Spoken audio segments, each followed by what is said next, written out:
Good. More fertilizer. Good. More fertilizer. Double kill. Hello everybody, it's Winback, and today we are going to be playing some Nazeebo. We are going to try to help you draft this character, play him a little bit more intelligently than running it down a single lane, like most people like to do.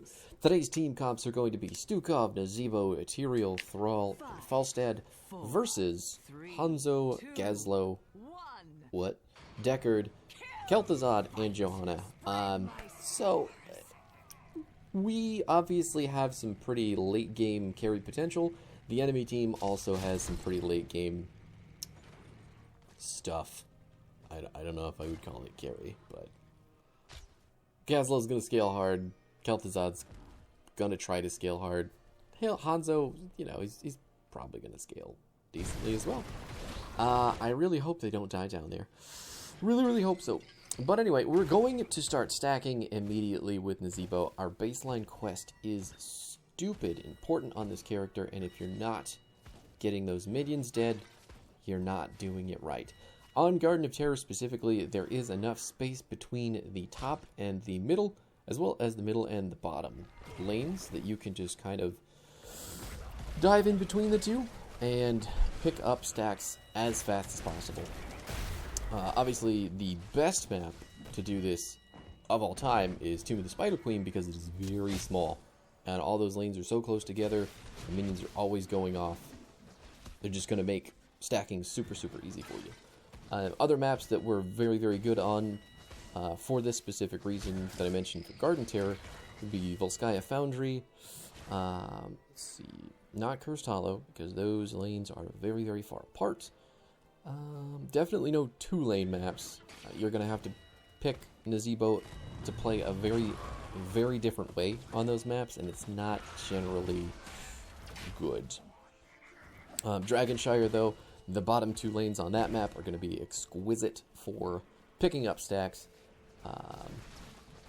What else do we have in the ranked rotation? Yeah, Tomb, Garden, Dragonshire. Sky Temple, you could make the argument, because those bottom two lanes are fairly close together, but buildings die very fast. You have to be way more careful about stacking between them. So it's possible, it's just more difficult, which kind of leads into the next point.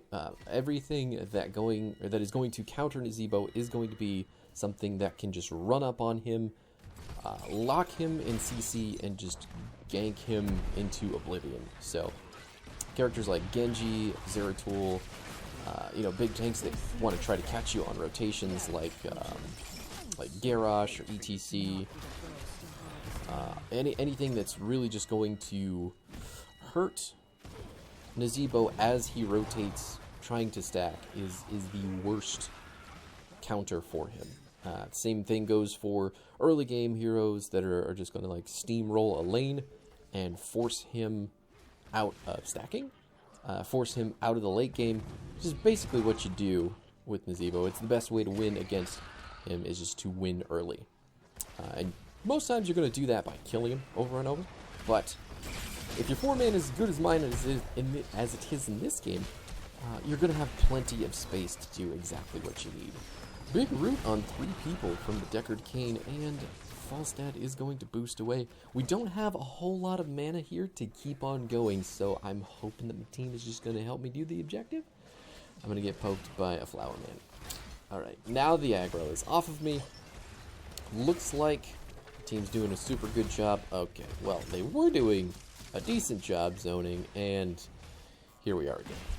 I gotta kill one more Flower guy. Okay, just pruning the weeds. Hopefully Falstad is going to go up there, because I am going to be very slow getting there, and I need to catch middle for those stacks. We're at 46 right now. This is a pretty hefty amount for us as well. There he goes. See ya, Birdman. Thanks for doing exactly what I needed you to. Now, as far as things to play against with Nazeebo, lots of immobile damage and immobile frontline are going to have a very difficult time with Nazeebo because of the way that his damage works and because of the way that he can just kind of close off entire areas of a fight.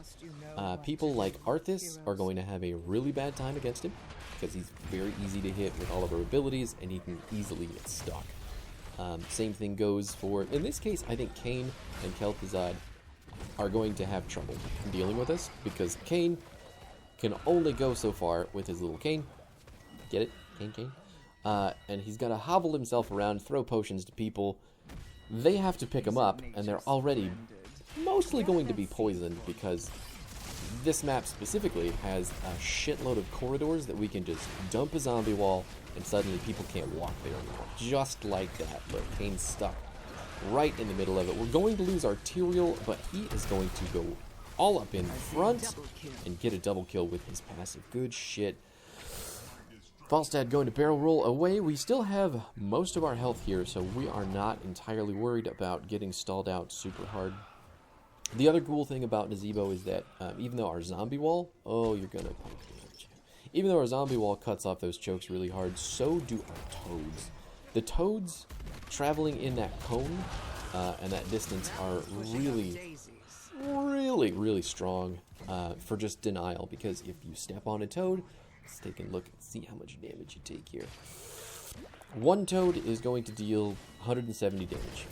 If they manage to hit 2 toads while they're walking around, which is entirely possible because they have to walk into those chokes, you're taking even more damage. Take all 3 of them, that's what? 170 times 3.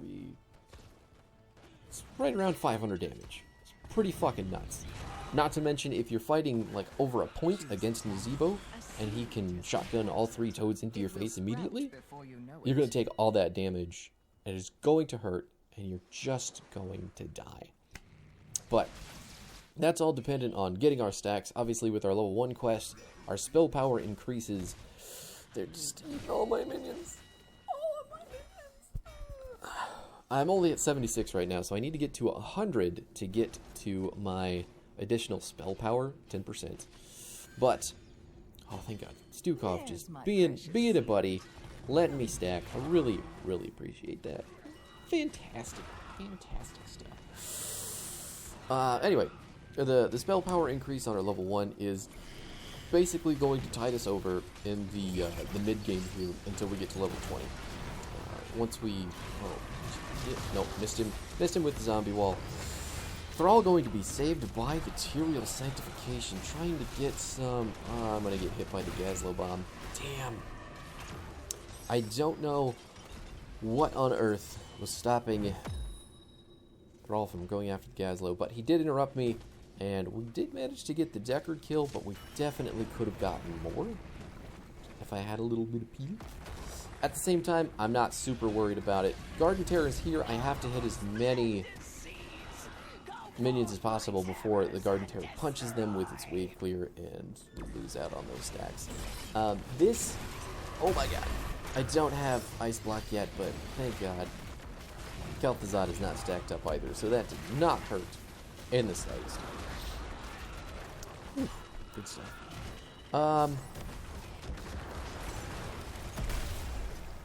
trying to think, could I make a case for superstition in this game? And I don't think I'm ever gonna pick anything but Ice Block, especially in Kel'Thuzad, right? Ice Block's just far too good. But anyway, we're at 92 stacks right now. We're almost finished on our level 1 quest for the additional spell power. And Gazlowe's just hard pushing all by himself. He must be really fed up with his team. Let's be real. There's the root. I am far too late on the zombie wall there. And then he just gets pushed to death. That was a good push, Daniel. Way to go. Ah, man, that's gotta be some seriously satisfying stuff. But we did trade a Falstad for Gazlowe, sadly. We are 1 stack away from completing our level 1 quest, and then 75 stacks away from completing our level 20 quest once we get there. One of the things that you might have noticed about Nazeebo at this point is that when you're building walls specifically, your W is very good at clearing waves. Thank God he he stopped killing him. This is the real MVP. Arstukov, #1 MVP, greatest player of all time. You get all of my votes, all 7,000 of them. What was I saying? I forgot. I'm in love. You can't blame me for that. Anyway, back to stacking. Only at 108. We just have to keep going. One of the more important things to know about Nazeebo is that he is rather four-man dependent. So he's not a solo laner, an off laner by trade, but he's kind of forced into the role of double soaking because of his kit. So you don't pick Nazeebo to go to the off lane, but he's going to do all of the off laning for you until you get stacks on both your level 1 and your level 20. That being said, he does pair extremely well with heavy frontline. The fact that we have both the Thrall and the Tyrael coupled with the Stukov, who just kind of have that melee presence on this team, makes it a little bit easier for us to engage in these team fights. Oh my god, did you think you were going to unmount me, Deckard? I just don't even know. That is the most important thing about playing Nazeebo. If you're not paying attention to the map, and that 5-man rotation comes up to kill you, there is almost no way that you survive. You have to use your zombie wall, you have to use ice block, you're going to have to use all of your abilities, specifically, to just live. And that is on the off chance that you can still get through. I'm going to put down a zombie wall here. This is basically just so the zombies come out and stop people from channeling. I don't want to die, so I'm not going to stand there. Thrall is dead. That's hard to death for Thrall. We do have the camp still pushing top. The Hinterland Blast did not stall the objective long enough there. Really a little bit upset that it's a Hinterland Blast instead of a Gust, but it's fine. Oh, this fucking turret. Far. I'm trying to get to minions, and the stupid thing just dismounts me. Oh, he's gonna. I gotta ice block through all that to not die. So he is going to save his own life from our Ravenous Spirit by threatening ours. Could have been worse. We traded ults. Almost got the Kel'Thuzad. I'm definitely going to say it's a down trade from me. I really thought he was going to continue running left. I don't know why he's reliving this nightmare, but here we are. Nice. Stukov with the kill. I threw my spiders at the wrong time, though, and now I'm going to have to auto-attack this wave to get as many stacks as possible. It's a Joe. We're just going to throw a zombie wall up on the left side here. Get some tower aggro out of the way so we can step up a little bit harder. Now we should be able to just get this objective for free. There you have Joe walking into our toads like it's no big deal. Sanctification is going to save Thrall yet again. Fantastic Tyrael play, honestly. You don't see him nearly enough, and he's just ripping all the buttons at the right time. He's also got some really strong zone denial with that Holy Ground, so that coupled with our toads, coupled with our wall, is just going to make it really hard for the enemy team to walk anywhere. It's just so nice. It is so nice. Who knew that Tyrael and Nazeebo worked so well together? I am going to head over to the left side here. I think Tyrael wants to do this because he thinks that the enemy team is here, and he is correct. That is a Gazlowe. I gotta make sure that I am on the point. Gazlowe thinks he's going to fight me, and the material just shows up at the last second to save the day. It's pretty. Really fantastic teamwork from these people. I don't see this very often in ranked games, and when I do get these kinds of games, I lose them all immediately in the next queue. I get paired up with the asshats directly after this game, and it's really unfortunate. Tyrael going to make his way out. Oh my god, we need to stop Hanzo from chasing him. He's got the shield. He's going to get out. Thank you. Thank God Tyrael lived. Whew. But we're going to come and sit over here behind the wall because all of our abilities are going to reach over it just fine. And if we have to zombie wall, we're going to do it from basically safe space. Now we can go sick the zombies. Oh, he's having some trouble. That one little zombie was having trouble deciding between Lane and Johanna. It's tough stuff. Stukov has the same idea over the wall with his lurking arm to interrupt the channel. I am a little bit worried. Just gonna ice block so Kel'Thuzad cannot use his entire combo, and the chains are now gone. Sanctification stopping Joe from doing any sort of CC on those two bad boys. Really fucking good stuff. Just top fucking notch play. Looks like we have got the camp going in the bottom lane here. I've got to come up top to get these stacks out because we are still about 20 stacks shy, and we're about to hit level 20. Now, this is 100% the definition of playing Nazeebo correctly. I don't have 175 stacks to complete the Violent Infection. So, what am I going to do? I'm not going to insta-lock a different talent because I didn't make it. I'm going to hold the talent until it is absolutely necessary for me to choose one. Being that we're level 20 and the enemy team has 3 people dead, I'm not super concerned. But let's say that we were in a position where I was still down. I think I had 163. I was still shy 11 stacks. So that's the point in time where if you are capable of getting those stacks for free, you hold the talent, number one. But if you are forced into a 20 versus 20 team fight and there is no way for you to get those stacks, that is when you are going to have to pick the other talent on the tier, which is, in this case, depending on our ult, we're going to take Annihilating Spirit. Obviously, the damage from this isn't going to be as consistent as Viral Infection, but Annihilating Spirit does still do shitloads of damage and is going to come in clutch because you're going to have a 20 talent instead of not having one. If your Viral Infection is not done, you do not have a level 20 talent. It does absolutely nothing unless it is stacked. So, remember that. You do not pick Viral Infection if you are not within, I'd say, 10 to 15, and you only pick when it is absolutely necessary. Oh no, Stukov is going to get eaten alive by the Kel'Thuzad combo. Decker Kane actually did it. Fantastic. Holy crap. I really don't want to use my Ravenous Spirit near the Joe for that specific reason. Fuck. She just does not die, and her CC is so fucking brainless and easy. We can really just lose all of our channels. It's just that simple. But we're still level 21 to 19. Our siege potential with Nazeebo is absolutely ridiculous.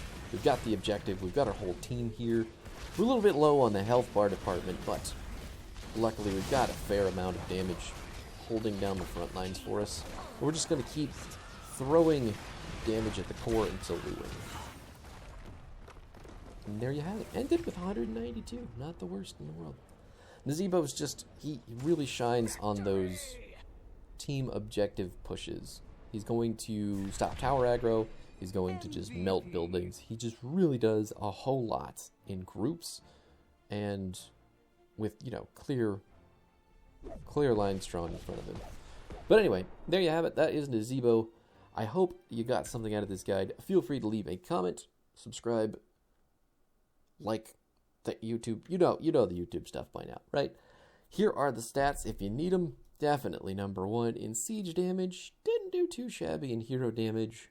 Second on our team for sure. And 17,000 XP. Holy crap. Fallsdad doing an amazing job too. Really good stuff there. Here is the talent build. Thing of the Deep, Big Voodoo, Dead Rush, Ravenous Spirit, Ice Block, Ring of Poison, and Violent Infection. I don't think we have to explain why I took this any more than I already did. Thank you so much for hanging out. We will be back tomorrow with some more fancy stuff for Heroes of the Storm. Have yourself a fantastic day, and I will see you